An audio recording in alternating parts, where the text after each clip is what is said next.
You express some concern that already in Iowa, you said that farmers could be hurt tremendously by these escalating tariffs. Are you against what he's doing?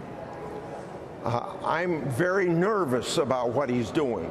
If the president is successful, we will be better off and agriculture will be better off.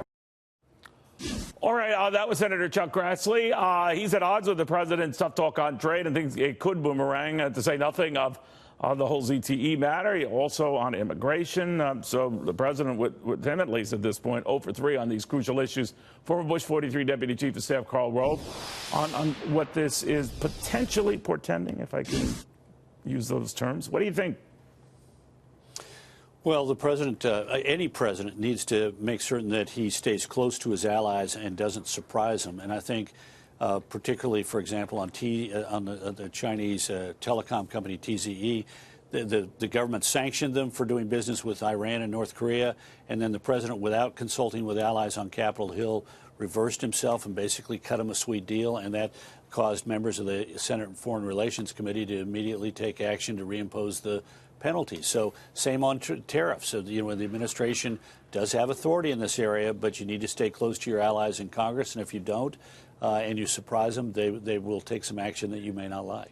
I get a kind of a read, Karl. This works better than I do, that the president's kind of ruling by intimidation here. And, that it's my way or the highway. Don't try to challenge me on the ZTE thing. I'm meeting with key senators to avoid that. Trust me on these tariffs. I see through this. I see the good will come of this. Don't start jawboning about, approving these tariffs or not. And a lot of them are cowed by this.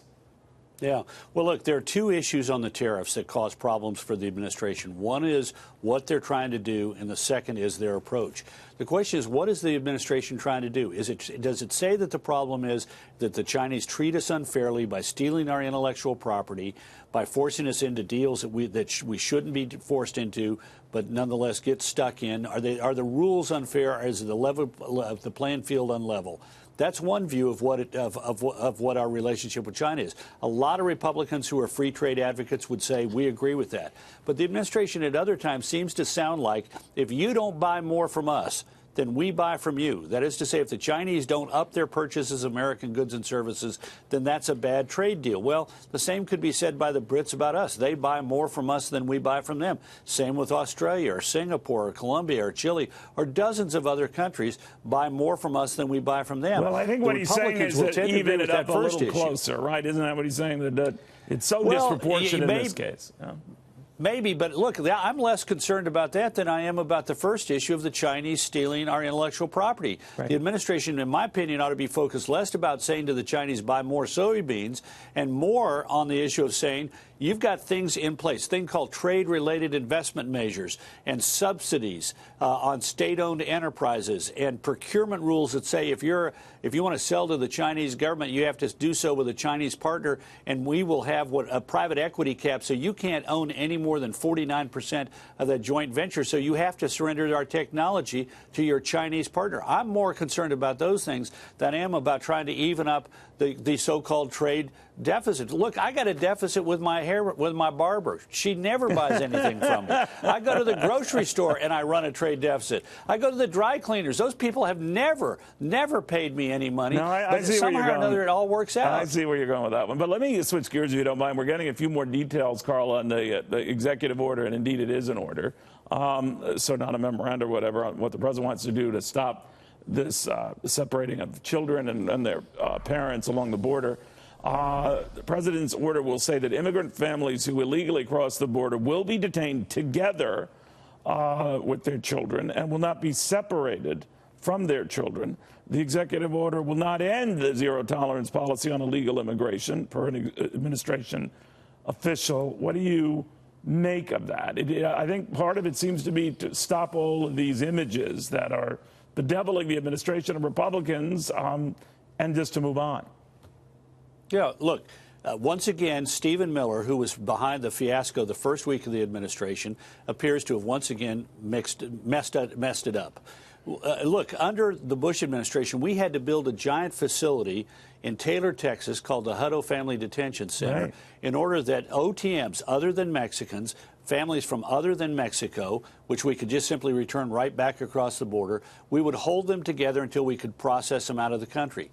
The Trump administration decided to impose a policy called zero tolerance. You're an OTM. You're a family from Guatemala or Honduras or Nicaragua. You show up in the United States. You have two possibilities if you're the federal government. You can remove that family civilly. That is to say, you can say you're here wrongfully, you don't have the right papers, we're returning your home. Or you can sanction them in the criminal system, which is what this administration has decided to do. And when you enter somebody into the criminal system, you have to separate. We don't, when you're charged with a misdemeanor, as in this case, we don't take your family to jail with you. So they have been separating them in order to sanction those people, send them home, and then if they come back a second time, they then get a felony and they can never apply for U.S. citizenship. Every previous president has treated OTMs by and large using the civil removal process. This administration decided it was going to sanction them criminally, and that's what caused this problem. You know, when I have you on, Karl, much as I love you for your brains and your expertise and your historic perspective, a lot of viewers think you're a never-Trumper, and they say even worse about me. So when you're on and I'm talking to you, like one such email says, leave it to a never-Trumper to talk to a never-Trumper who has always been a never-Trumper and hates anything having to do with Trump. It makes fat, foolish Cavuto look like a fat, foolish fool.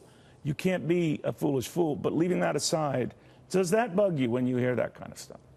No, it doesn't. I mean, they aren't paying attention. Look, on March 23rd, for example, on trade, the Trump administration did a really good thing. They filed an action in the WTO against China on all these intellectual property issues. If they were pursuing that angle, I've already been cheering for them on it. I'd be cheering for them more. I've defended the president when I think he's right, and when I think my job is to call balls and strikes. And in this situation, the administration made a deliberate decision.